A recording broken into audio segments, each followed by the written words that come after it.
All right. So, firstly, I feel honored to be able to share space with you today. Though we've shared many spaces before, I can't articulate how proud and inspired I am by the young man who will speak with us today.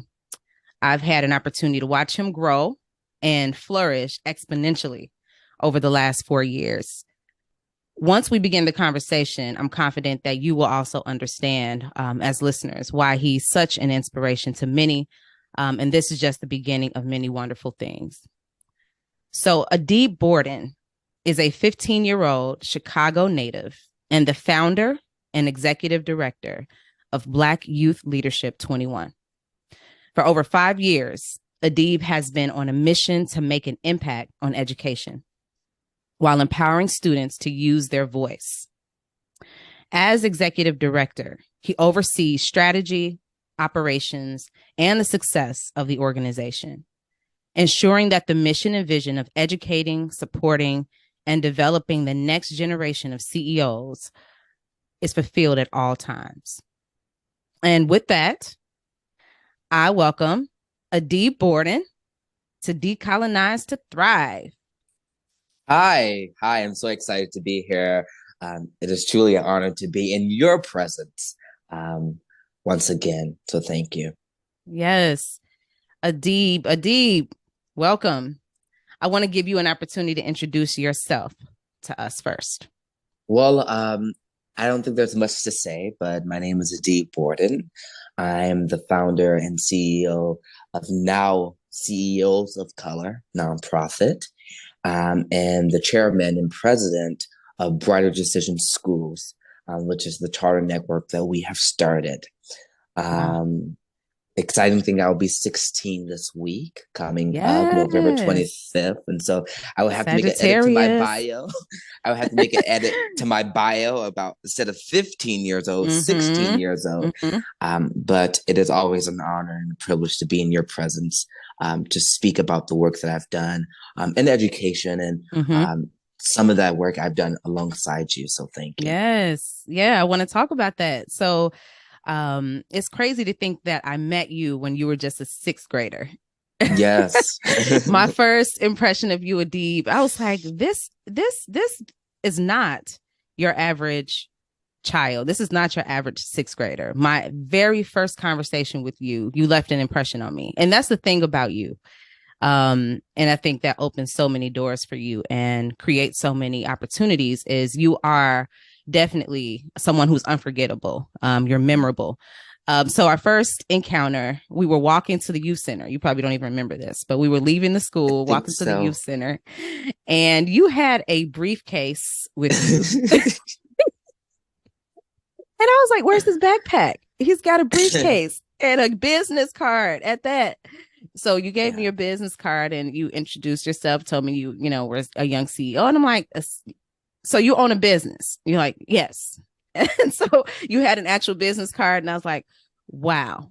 And that was just like the beginning of so many just amazing things, like to go from that to um, working together on the Black History Month assembly at the school and how you just took such leadership and transformed that into something that was so beautiful. And then student council and how you basically ran so much of the school during the pandemic as a student, as an eighth grader, like policies and conversations and, creating spaces where there weren't any in our leadership space as adults. We were like, you were at our professional development meetings and leading sessions with hmm teachers. And I had an idea about student council, but what it actually became was entirely your hmm brainchild. And I knew from then the impact you had during the pandemic on our school. I was like, this young man is going hmm somewhere. And here you are at 15, the founder of a nonprofit organization and a CEO for other young CEOs and leading them in a way that is just unprecedented. So hmm that's our background and our history. Um, And I want to talk to you today about what inspires you, what has given you that extra little spark, and flame to do something that is so unheard of for young Mhm. people your age. So I want to start with asking you, what can you share with us about your experience, growing up on the South Side of Chicago as a teenager? What should people know about what that experience was like for you in the inner city? Goods, Yeah, bads, and betweens. I think for me, I am a kid who, in many ways, were a kid who was given a difficult life, but Mm, had many people who gave me the privilege of experiencing things. And so mm, I'm the youngest of six children. I'm a triplet, so I have two twin sisters. that's right.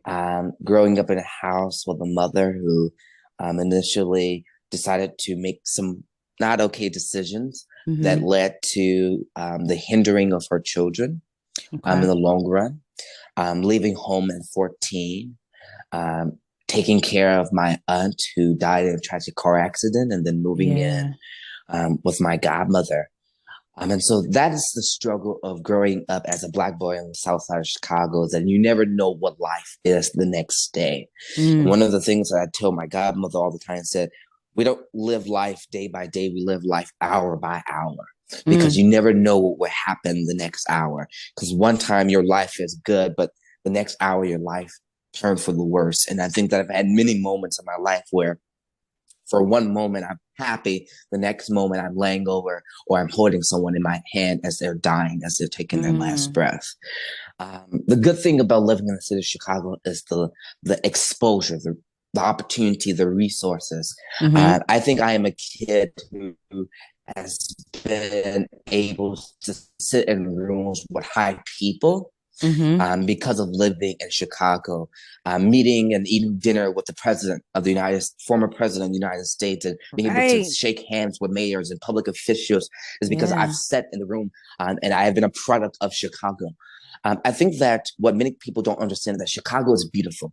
It It's is. not like any other city in the world. Mm-hmm. Chicago is uniquely built on the foundation of getting through trauma together. The Yes. four flags of Chicago, one of them is the Chicago Great Fire. The one Uh-huh. thing that people don't know, that Chicago people are pioneers. We built the city up from the ground up. And so we're Yeah. builders, we're bridge builders. And my favorite poem is the Bridge Builder poem. That's when we're talking about our bridge and we're trying to travel this bridge, but not understanding that we have to build it before we can travel over it. And Wow. so I think that one thing that I want people to understand, that Chicago, we're builders. And so we're going to Mm-hmm. continue to build until we get this beautiful city. And even when we get this beautiful city, we're going to enhance that building so we can maintain the beauty of Yeah. Chicago. Yes. So wise. Um, you you talked about having some setbacks Mm-hmm, and experiencing some really um challenging things. mm-hmm, And I've had an opportunity to be in your life during some of those experiences that you had. Um, and we know that that is not necessarily unique to mm-hmm. growing up in Chicago for a lot of our students and our young Black boys in particular. Um, what do you think has set you apart? You talked about people in your life, who exposed you to other things. And how do you think that relates to who you are today? Yeah, great question. So I think that I was a kid at a very young age who realized that what life gave me was not what I wanted to live. Mm. And so I like to call myself the chief visionary officer in the company, because my visions are very ambitious. And Yes. I am a person who said that I'm willing to sacrifice anything within me to make my dream become a reality. And I Yeah. think that is something um, that I've embodied from a very young age. I had a godmother who indeed embodied the definition of someone, of an educator. She's Okay. never been a teacher, but she embodied the definition for me, an educator. An educator is one who teaches the opposite of ignorance in a more simple way, one who leads others out of ignorance. And I think Mm. she's the one who set the foundation of, this is what life might have given you, but this is what you can see. And so I'm a kid who grew up in the church. So I am a church kid. I am Same. the one who went to church every Sunday, Same. sat in the front row of the pew.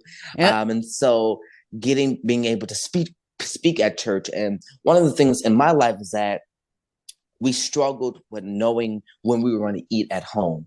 And so on Mm. Sundays, if I went to church, I knew that I was going to eat.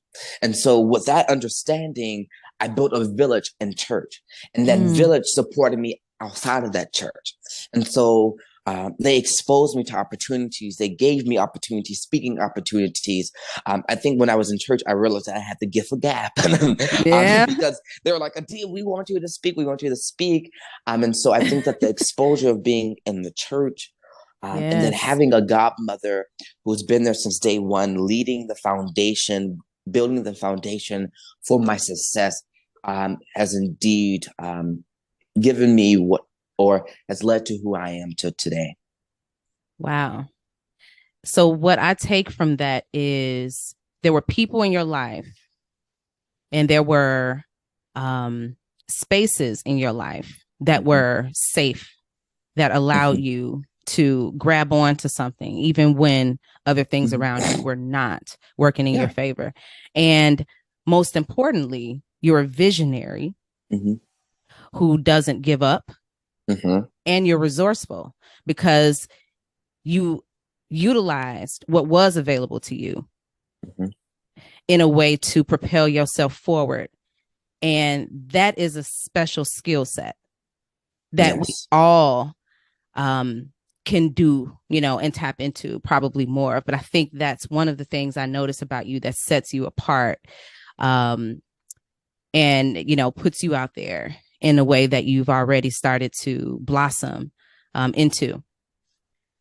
So, CEO, executive director, how does the work that you do as a youth advocate, because you do advocate for our young people here in the city of Chicago, um, connect to what you think is your divine purpose?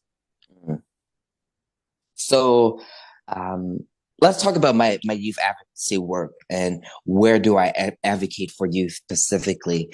Um, in the line of work that I've done, I've advocated for youth inside of educational institutions. Growing up, one of the quotes that people always told me was that education was the key to get out of your situation. Mm. And so if education was the key, I wanted to make sure that we were giving the right keys to the students so they can get out of their situation. Yes. And for so long, I've seen education fail our youth. Yes. I've seen education stop our youth, but I've also seen education help and succeed our youth. Mm-hmm. And so there's a good of both worlds. And Yeah. so I am typically the middleman person who's like, how can we make sure that policy is just not impacting executive level decisions, not only impacting teacher decision making, but is filtering down to help our students. Yes. And so that is where my goal and where my work has come from. Even when I was the student council president Mm-hmm. at Gary Coleman Middle School in 2019 and 2020, one of the biggest things that I think people assumed was that we were a student council that was going to focus on student activities, student events. And I was like, Right. no, that's not what we're doing here. There's a new sheriff in town. So we were doing policy. So we said, well, if students are not academically succeeding in this pandemic, what are some of the problems? Well, we understood that 45 minutes was not enough time to teach a lesson to That's these right. young people. Mm-hmm. So the student council led the effort from turning that 45-minute classes to 75-minute classes. Yep. And Yep. so we initially were groundbreaking pioneers who said, Mm-hmm. no, we're not going to allow to see our youth fail.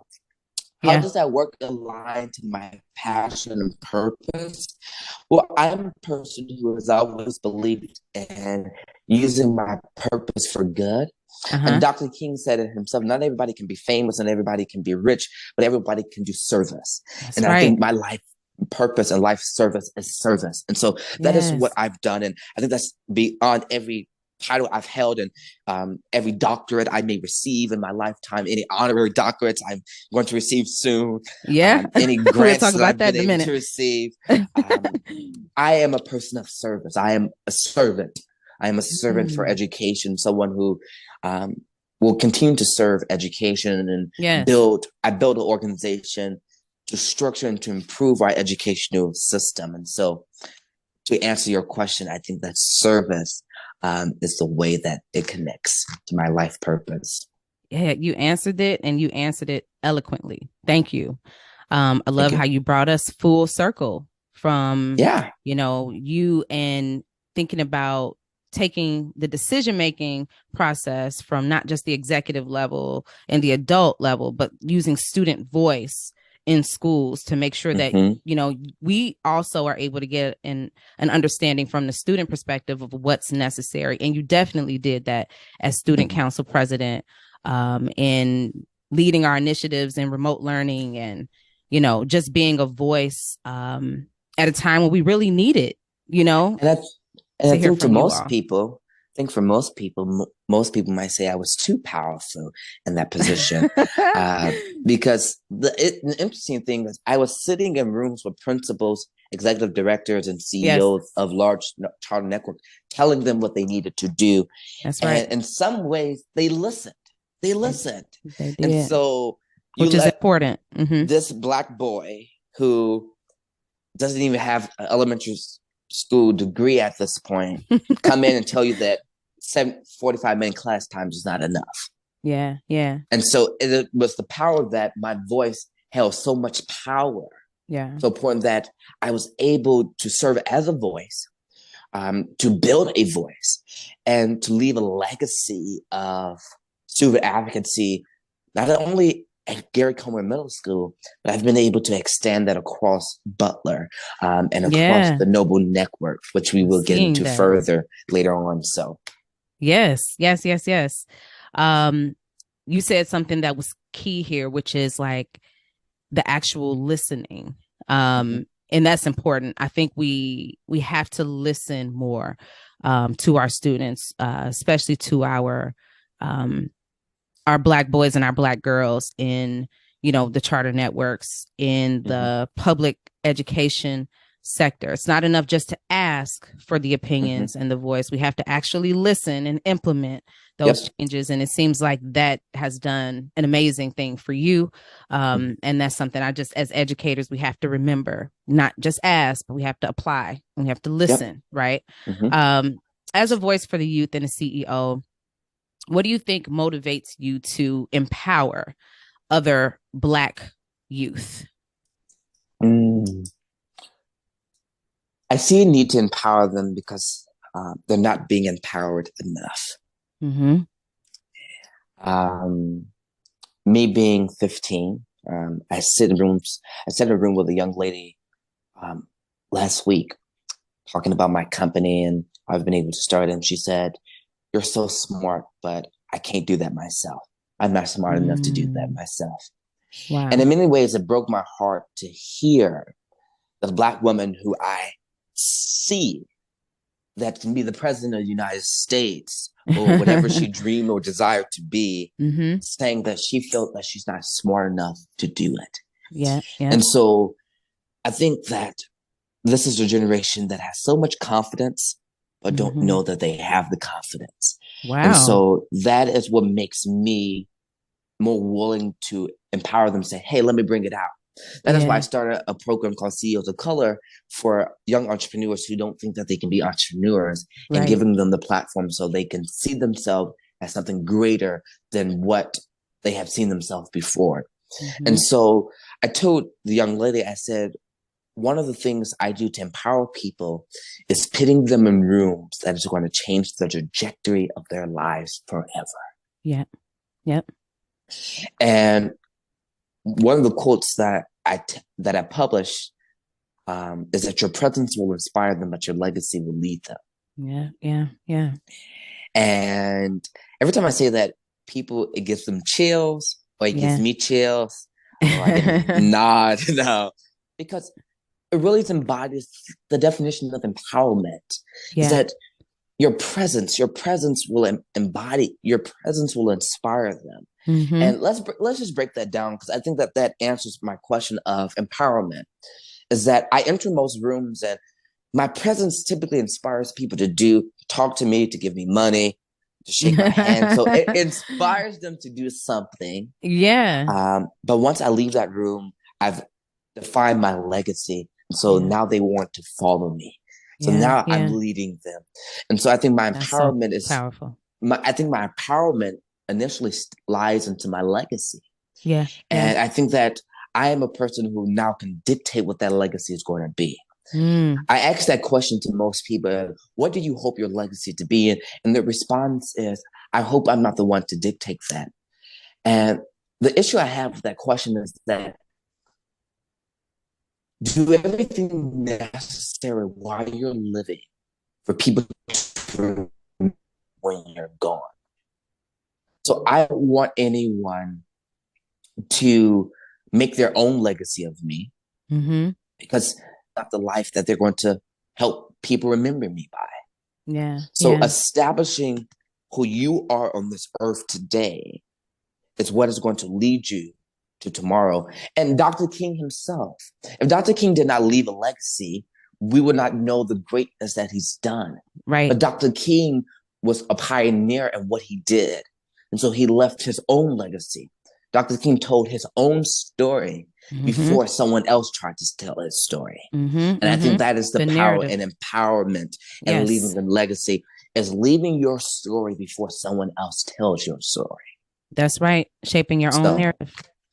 Agree. Agree. I love that. It reminds me of a quote that's hanging in my room right now that says, do something today that your future self will thank you for. mm, Every single day. I look at that, and that's important. I think it goes right into what you're saying, and the legacy that you've already started to, develop is whew, not in really. comparison to what I know is going it's to come.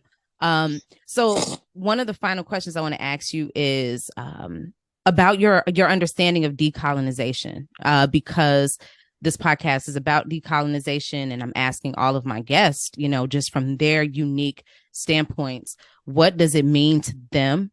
And how have you arrived at this journey in your life? What has led you there? So when we talk about decolonization, we're really talking about the cultural psychology and economic freedom of our Mm. society. And so that is what it really means to embody this two definition of decolonization. Um, and education, let's pivot to education because I'm an expert in that field rather than just any other field. But it is to provide our young people a educational environment, a culture responsible environment that Mm-hmm. reflects their culture, that Yeah. reflects their understanding, Yes. and Yes. reflects the community around them. Yeah. And so let's take, I spent last week, the weekend at Fisk University, one of the top Okay. HBCUs, Yeah. colleges in America. Yep. That school embodies the true definition of decolonization. Hmm. It is a school that has embodied culture responsible teaching, a school that was built on the foundation of saying that our Black people were going to get the education that they deserve, regardless Uh-huh. of Uh-huh. what anyone else said.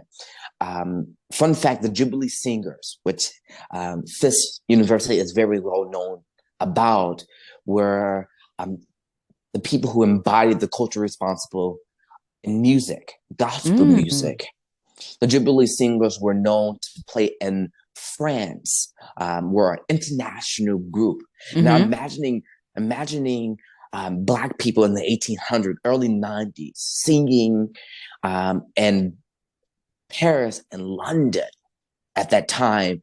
And we think about decolonization, they broke the barrier of Mm. what decolonization is, the economic freedom the Yes. economic freedom. Let's take Chicago for an example, the Park Manor and Chatham neighborhood, which were upstanding middle class neighborhoods in the city of Chicago, Yeah. Yeah.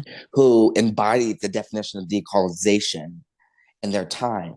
Let's talk about Chicago State University, which was known as Chicago Teachers College, which has Yep. produced more successful Black people in America than any other college in the world when we Wow. think about it. When I we didn't think know. about the Yeah. impact that Yeah. Chicago Teachers College had, my grandmother, who is 83, um, with Chicago Teachers College.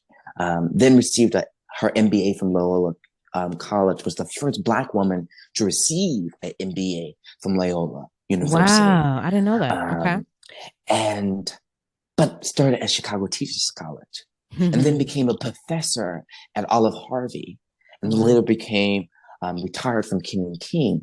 And so decolonization gave this woman economic freedom. My Mm-hmm. godmother, who went to Millikan University, which was a predominantly white college in Decatur, Illinois, then went to Maryville, where she received her MBA, and now is Wow. working at Illinois Association of School Boards as a director of board development, impacting Wow. and shaping the world through diversity, equity, and inclusion.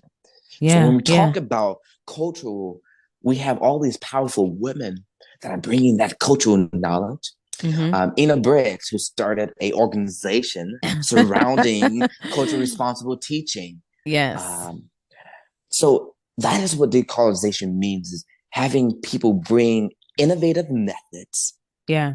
that are going to change and alter the trajectory Mm-hmm. of everyone around them, especially in the Black community, Wow. Through education, through through culturally education. responsive teaching, and through economic freedom. I love that. Yes. I love that. Whew, Adib. I don't know what to say. I am just so in awe of you and the young man that you are.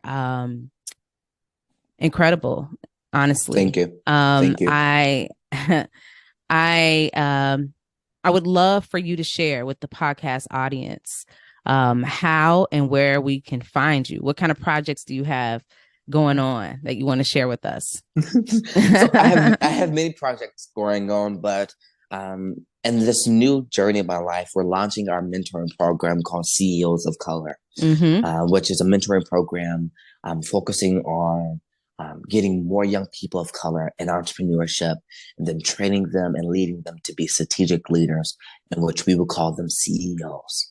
The next project that I'm doing is 2025 people, 2025, 2 years away. Uh-huh. I will be breaking ground on a school in Columbia, South Carolina, and Bucktown, Massachusetts, called Wow. Brighter Decision Schools Academy, a Starting school your that is own school. focusing, a school that is focusing on culturally responsible teaching and Mm, entrepreneurship, with a Jesus. emphasis of post-secondary and college readiness, of your choice. Mm, And then lastly, but surely, you can find me on Instagram, Facebook.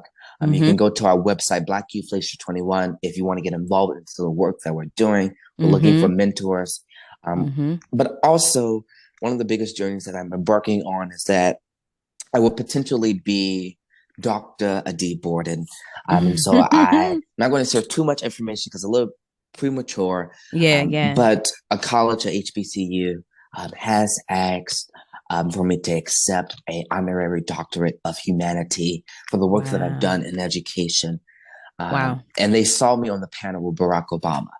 And so that is Mm, the power of the work that I've done. Is I've been in rooms with presidents, shake hands with yes. presidents, and shared Yes. the work that I've done in the community Uh-huh. with presidents. And so that's the work that I'm doing now. So my mentoring program, which will launch in January with CEOs of Color, Brighter Decision Schools, which you guys will hear about as we Mm-hmm. move closer to 2025, and then me being Dr. Adib Borden. Yes. I think I'm gonna have to humble myself when people say Adib, no Dr. Adib, but it is indeed a life changing. It And then is. I'll be 16 next week, and Whoop whoop. so um, Big life, 16.